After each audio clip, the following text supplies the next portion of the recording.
반갑습니다. 정원태입니다. 자, 고전시가 올인원, 오리엔테이션 시작하도록 할게요. 자, 최근에 평가원에서 나오는 고전시가 문제, 만만치 않거든요. 자, 시간은 좀 편하게 보세요. 이번 수능이야. 이번 수능에서 나온 고전시가인데, 짤막한, 시조가 하나 나왔어요. 자, 그 다음에 이제 선지.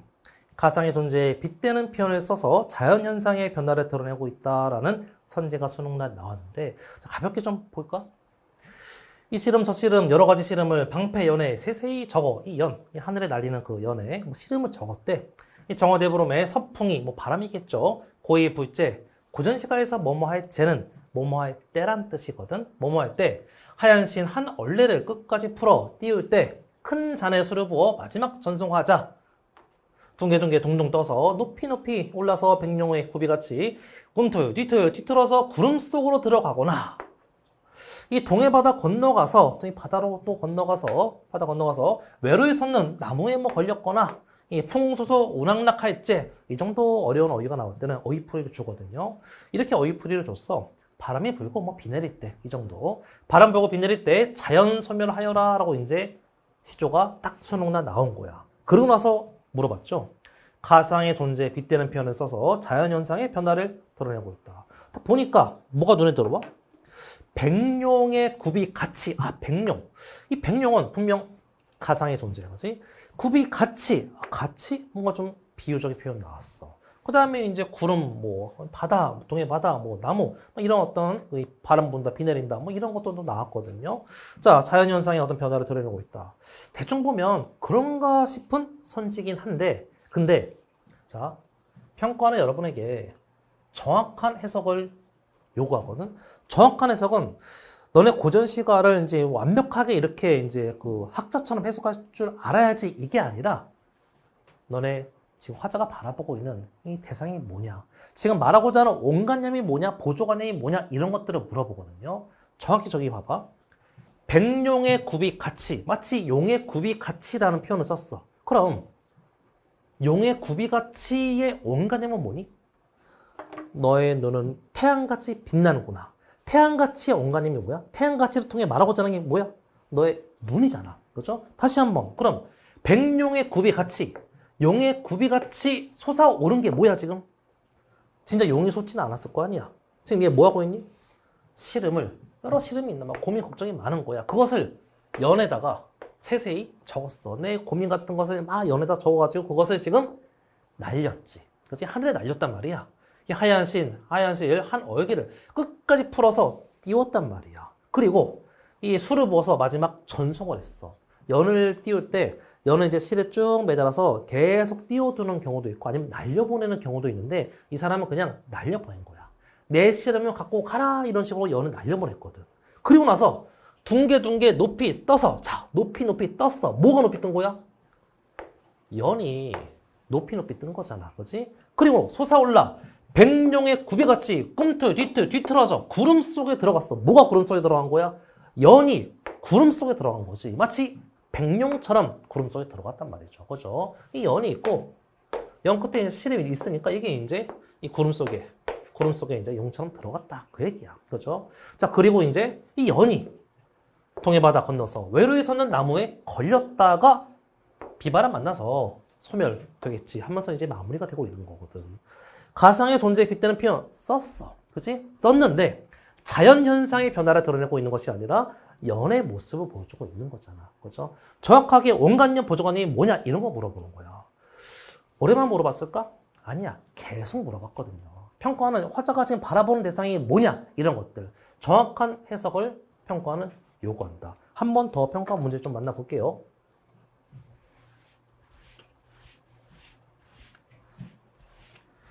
규언가라는 작품이고 여러분이 이제 강의에서 세미나 같이 공부할 작품이거든요. 혹시 모르는 친구들이 있을까봐 간단하게 얘기한다면 화자의 상황은 지금 남편이 옆에 없는 거야. 대상의 부재 속에서 이 방에 혼자 있거든요. 자, 그래서 어떤 반응을 보이냐면 혼자 있으니까 외로움을 느끼고 있는 것이죠. 자, 이런 그 상황과 반응인데 근데 작품 볼게. 겨울밤 차고 찰 때 자체 눈이 섞어치고 막 눈이 내리고 있는 거야 겨울에. 여름날 기고 이제 여름날에 긴데 그때 굳은 비는 무슨 일이냐? 아 비가 내리고 있는 거야. 혼자 있는데 눈 내리고 비 내리고 시간은 계속 흘러가고 있는 것이죠. 그죠? 그 다음 삼춘화류 호시절. 삼춘화류는 3, 4, 5월에 꽃피는 봄날이야. 그냥 가볍게 그냥 꽃피는 봄날. 이 봄날의 호시절, 좋은 시절의 경물. 경물은 그냥 경치야. 간단히 말해서 봄날에 좋은 경치인데 이게 실험없다, 이게 소용없다 이거죠. 나 혼자 외롭게 있는데 밖에 아름다운 경치를 봐서 이게 무슨 상관이야. 왜 이 좋은 경치를 이제 같이 즐길 사람이 없잖아. 그죠? 그때 나온 선지거든요. 이 작품 삼춘화류는 화자의 내면과 대비되어 외부와의 단정함을 강조한다. 자, 이 뒷부분은 없으니까 이 중간만 잘라왔으니까 여기는 뒤는 고민하지 말고 앞에만 봐봐. 삼춘화류는 화자의 내면과 대비돼요. 자, 화자는 지금 어떤 상황? 혼자 외롭게 있는 상황이야. 부재, 혼자 있는 거야. 그죠? 밖에는 근데 신이 나온 거야. 그죠? 난리가 났어. 꽃피는 봄날이라고 막 이제 꽃놀이 나온 것이죠. 그죠? 이렇게 생각하면 간단할 것 같아. 크리스마스, 뭐 화이트데이, 발렌타인데이 뭐 이런 날인데 난 방구석에 혼자 있는 거야. 난 남친도 뭐 여친도 없는 그런 그 상황이야. 그런 와중에 이제 밖에 싹 봤더니 막 꽃 들고 다니고 초콜릿 들고 다니고 난리야. 그 꽃을 보면, 초콜릿을 보면 내 기분이 어떨 것 같아? 왜 봤죠? 그죠? 삼춘화류는 아름다운 봄날의 경치인데 나는 지금 우울하잖아. 그죠? 내 내면은 지금 마이너스야. 그러니까 상반을 통한 대비가 되는 것이죠. 그죠? 이거 화자가 바라보는 대상이 화자와 지금 유사한 거냐 아니면 상반되는 거냐, 유사냐 상반이냐, 이거는 매번 물어보는 평가하는 취지의 포인트거든요. 작품이 바뀌어도 반복되는 취지 요소, 화자가 바라보는 대상과 화자와의 관계는 매번 취지하거든요. 이런 것들을 여러분이 미리 공부하는 것이죠. 그죠? 그러면 자, 앞에 거랑 다시 한번 좀 비교해서 봅시다.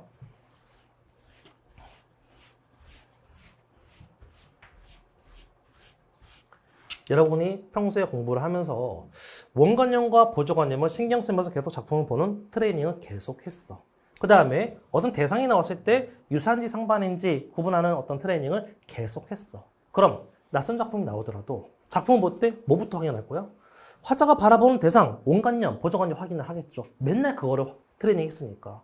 화자가 바라보는 대상과 화자와의 관계, 유사한지 상반인지 이런 것들 확인을 하겠지. 계속 그 출제 요소를 우리 보면서 갔으니까. 그런 것들을 강의해서 하는 겁니다. 무엇을 어떻게 하냐? 이 고전시가 일주일이면 충분하다고 쌤이 이제 얘기하는데 어떻게 이것이 가능하냐? 이렇게 가능합니다. 자, 페이스 작품을 가지고 공부하거든? 페이스 작품이라고 하는 것은 그냥 A급 작품이야. 여러분이 이름 들어본 작품들 있죠. 뭐 관동멸곡, 삼인곡, 송민이곡, 규원가, 뭐 누앙사, 선상타 이런 애들. 이 필수 작품은 지금까지 평가원에 나왔고 앞으로도 나올 그런 작품들인데 이런 작품을 가지고 공부를 하는데 그냥 얘만 공부하는 것이 아니라 근본적인 독해 능력을 올리는 트레이닝을 할 겁니다. 아까 얘기했듯이 정확한 독해를 계속 강조하면서 원관념과 보조관념을 찾는 훈련을 할 것이고 대상을 보면서 화자와 유사한지 상반된지 그런 것들을 찾는 훈련을 할 거예요. 자, 독해 능력을 올리고 특히 어휘, 고전시가의 어휘를 외워야 돼. 여러분이 고전시가를 일단 낯설어하고 힘들어하는 이유는 어휘가 낯설어서 힘든 거거든. 근데 쌤이 여러분에게 가뜩이나 공부할 것도 많은데 야 어휘를 이만큼 외워라. 절대 아니야. 고전시가 올인원 이 교재에서 여러분이 외워야 될 어휘는 100개가 안 돼. 걔네들이 계속 반복적으로 나오거든요. 100개가 안 되는 그 어휘들은 여러분이 머릿속에 넣고 여러분이 넣고 싶지 않아도 억지로 머릿속에 넣어줄 거야. 강의에서 계속 반복적으로 주입을 할 거거든요. 그리고 관습적인 사고. 이 시간이 너무나 많이 흘렀잖아. 옛날 그 조선시대 양반들의 생각과 우리들의 생각은 완전 다르거든요. 우리는 그냥 분필을 봐. 분필이잖아 그냥. 이 분필, 하얀 분필이 있어. 분필이야. 근데 조선시대 양반들은 분필을 보면 무슨 생각을 했겠니? 저 하얗고 저 직선의 모습 충신의 자태로다. 뭐 이런 생각을 했단 말이야. 우리랑 그 사고 과정이 아예 달라. 따라서 이들이 관습적으로 어떤 사고를 했는지 그런 것들을 확인을 해야지 고전시가가 여러분에게 쉽게 들어올 겁니다. 그리고 쌤이 아까 얘기했던 출제 요소들 이것들을 계속 반복적으로 여러분이 찾는 훈련을 같이 할 거야. 그리고 일주일이면 충분하다. 총 14차시거든요. 한 차시가 40분 분량인데 14차시니까 하루 2강이면 충분하죠. 어떤 친구들은 이제 고전 시가를 아예 내가 제대로 좀 끝내고자 좀 더 많은 강의를 듣고 싶어요 하는 친구들도 있을 텐데 잘 생각해봐. 현실적으로 생각을 해야 되거든요. 여러분이 고1이라면 이 A급 작품 공부해야지. 그지? 그리고 내신에 나오는 작품들도 물론 겹치는 것도 있겠지만 또 공부해줘야 돼. 여러분이 고3이라면 A급 작품 공부하죠. 그 다음 뭐 공부해야 돼? EBS에 나오는 고전 시가도 공부해야 된단 말이야. 그죠? 이것만 공부해서 끝나는 게 아니죠. 그죠? 추가로 해야 될 것이 있기 때문에 깔끔하게 14차시로 A급 작품도 보면서 반드시 외워야 될 어휘들, 관습적 사고들, 출제 요소들 이런 거 배우고 나면 그 다음에 나머지 내신 공부를 하든 EBS를 공부를 하든 굉장히 수월하게 할 수 있거든요. 다 생각해가지고 이제 알맞게 만든 게 딱 14차시 하루 2강 일주일이죠. 그죠? 일주일 정도 투자해서 정말 많은 것들을 여러분이 얻어갈 수 있으니까 고전 시가가 좀 약한 친구들 혹은 고전 시가가 나오면 뭐 문제 틀리지 않더라도 좀 부담스러운 그런 친구들은 강의와 함께하면 고전 시가가 어쩌면 여러분이 이제 좋아하는 어떤 전략 파트가 될 수도 있을 겁니다. 자, 우리 본강에서 만나서 계속 얘기하도록 할게요.